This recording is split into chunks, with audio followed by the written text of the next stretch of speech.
Okay. Okay, I think where it says it's starting. All right. Okay. So whenever you're ready, Jackie. Wonderful. So I'm Jacky Lewis. I am a graduate assistant at the Career Development Office. I don't know if you want to introduce yourself, Hope. Yeah, hi, I'm Hope. I am a graduate assistant in the Pre-Collegiate and Access Services Department. Amazing. So today we're going to be talking about different career resources. We are going to go into how to use Handshake. We're going to talk about some student worker versus work study positions, how to search for those. There's not going to be a whole lot right now because our semester is winding down, but starting in the spring, definitely give another look for those. And then we'll just go over stuff that you can do with the Career Development Office as well and talk about some career competencies. So here is our contact info. You can go to careers@ccsu.edu. Also, if you don't remember emails, because I know I do not, I can go in a central pipeline, just type in career development. We pop up there as well. We are the first or second link. You can schedule virtual appointments with us anytime. You can even drop off your resume, or we're doing some in-person appointments out in the lobby as well, just not in our office directly. And we are open 8 to 4, but we usually have students here 4 to 5 during the week. And if you're looking to find our location, we are in the Willard D. Loretto building. So if you are coming in on the bottom floor, we are like that first room on the left.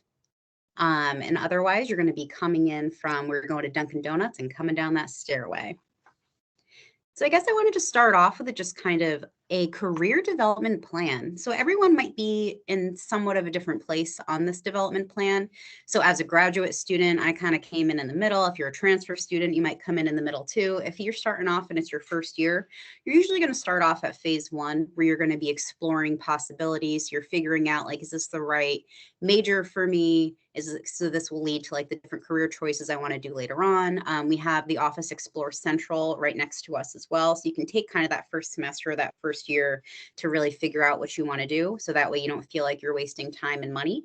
And then you can figure out your passion. And they have different assessment tools that we also offer in our office.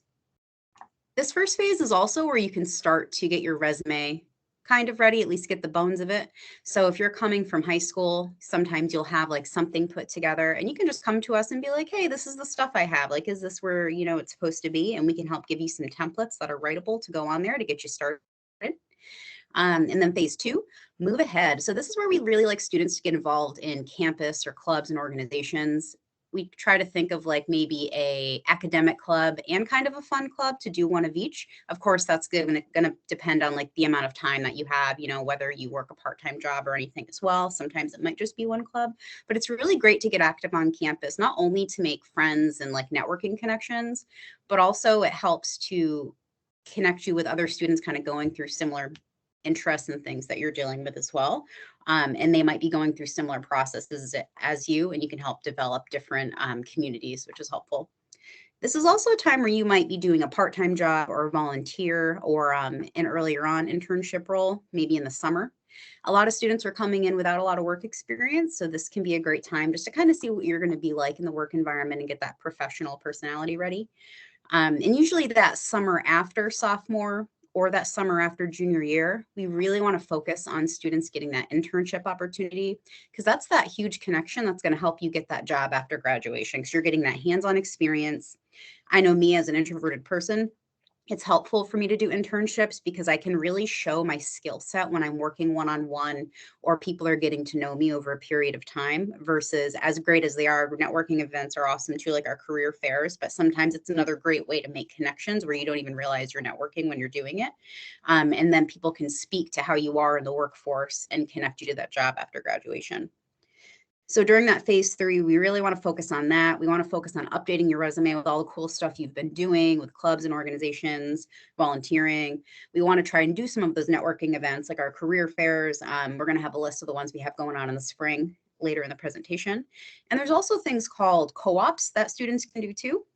It just has you drop down to be part-time in order to do those, but we'll go into that more later. And then phase 4, it's the exit. You're looking for the jobs, you're putting out those applications, and we're here too to help you, not only as a student, but as an alumni. So we can help you from everything from resume to cover letter to interview to looking at grad school and to looking for internships.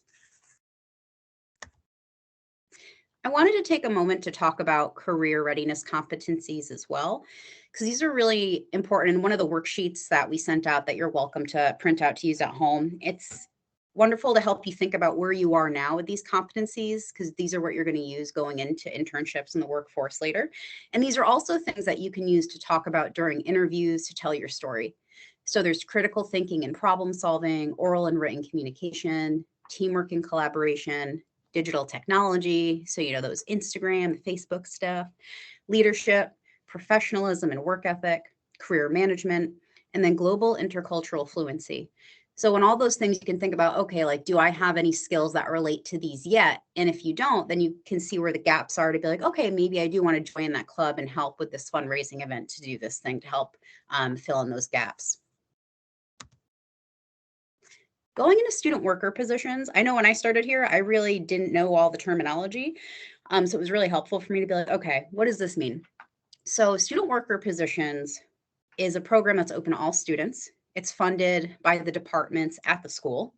And you're most commonly going to see these positions with like Sodexo or the school bookstore and things like that, because they're being paid for by those companies that are working with the school. Versus when we're looking at work study, this is actually something that's going to be based out of financial aid. So in order to have a work study position, you do need to apply through FAFSA first, and then therefore the government will fund these opportunities. And these positions on campus are more widely seen with like academic or faculty, or I know in our office we have student worker positions as well. Work study positions. Hope, I don't know if you would like to share your personal experience with this sort of thing. So I know you did some of this. Yeah, sure. So during my undergrad years ago, I was a student worker in the registrar's office here on campus. And it was one of the best experiences in my undergrad. And I think just working, on campus is a great opportunity for networking, but also just kind of getting adjusted to the campus if you're not, familiar with it, and things like that. And just meeting, of course, other students and making friends. And I just think, they're great opportunities. So definitely for student worker positions, you can see what other departments or other offices, such as registrar's office, even financial aid or bursars, may have those student worker positions to apply to. So thanks, Hope. Yeah, no problem.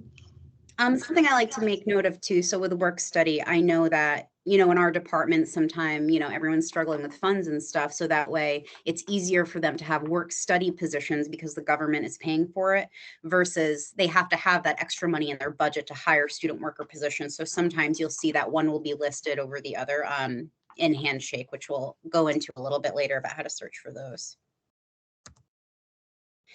Also wanted to chat about the difference. Talking about internships Oh. the previous slide. Like I said, Sorry, one moment, everybody. There we go. So internships are something that you can really do at any time, though there are times that you can get credit for it, and it's required of certain majors to do it. Some majors don't require it, which is kind of a bummer because I think everybody can benefit from this. These can be paid or unpaid, though if you are doing it for a course credit, it will not be paid.